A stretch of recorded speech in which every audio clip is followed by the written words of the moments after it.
बेटा ये भी एक सवाल है जो 2 मार्क का आता है बोर्ड एग्जाम्स में। क्या? Torque acting on a dipole in uniform electric field. सोच लेते हैं ये एक डाइपोल है, वो यूनिफॉर्म इलेक्ट्रिक फील्ड के अंदर है। यूनिफॉर्म इलेक्ट्रिक फील्ड माने क्या? इस रीजन के अंदर कहीं पे भी अगर हम हाथ लगाएं तो हर एक पॉइंट पे इलेक्ट्रिक फील्ड का मैग्नीट्यूड और डायरेक्शन बराबर रहेगा। सोच लेते हैं डाइपोल किसी एक मूवमेंट पे इलेक्ट्रिक फील्ड के साथ कुछ कितना एंगल कर रहा है, थीटा एंगल कर रहा है। तो होगा क्या ना बेटा, ये जो पॉजिटिव चार्ज है ये क्या होगा ना, एक्सटर्नल इलेक्ट्रिक फील्ड के थ्रू क्या होगा ना, रिपेल होगा। और ये जो नेगेटिव चार्ज है ये एक्सटर्नल इलेक्ट्रिक फील्ड के थ्रू क्या होगा, अट्रैक्ट होगा।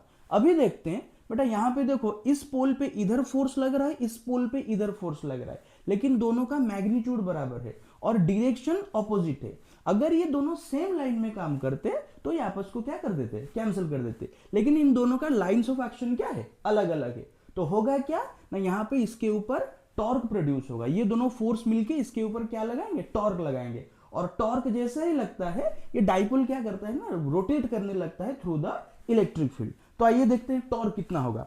टॉर्क का फॉर्मूला बेटा क्या है ना, magnitude of either force into perpendicular distance between the lines of action. हमें पता है इलेक्ट्रिक फील्ड का फॉर्मूला क्या है, फोर्स बाई चार्ज।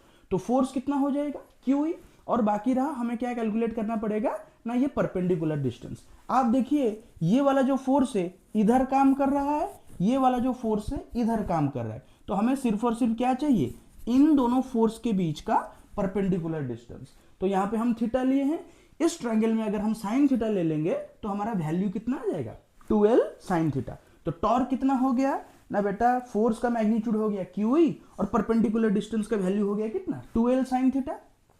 तो जब हमने इसको कंबाइन कर दिया, इसको हमने अलग कर दिया 2QL, क्योंकि 2QL क्या होता है ना, इलेक्ट्रिक डाइपोल मूवमेंट होता है। तो टॉर्क का मैग्नीट्यूड हमें कितना मिल गया ना, tau is equals to PE sine theta.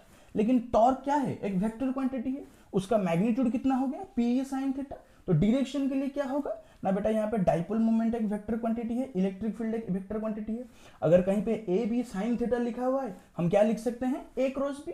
वैसे यहाँ पे हमने क्या लिख दिया ना, P क्रॉस सी। तो टॉर्क का मैग्नीट्यूड हो गया PE साइन थीटा, और डायरेक्शन यूज करने के लिए हम क्या करेंगे ना, डाइपोल मूवमेंट और इलेक्ट्रिक फील्ड का क्या करेंगे, क्रॉस प्रोडक्ट करेंगे। और जो टॉर्क का डायरेक्शन होगा वो हमेशा किधर होगा ना, perpendicular to the plane containing both P vector and E vector.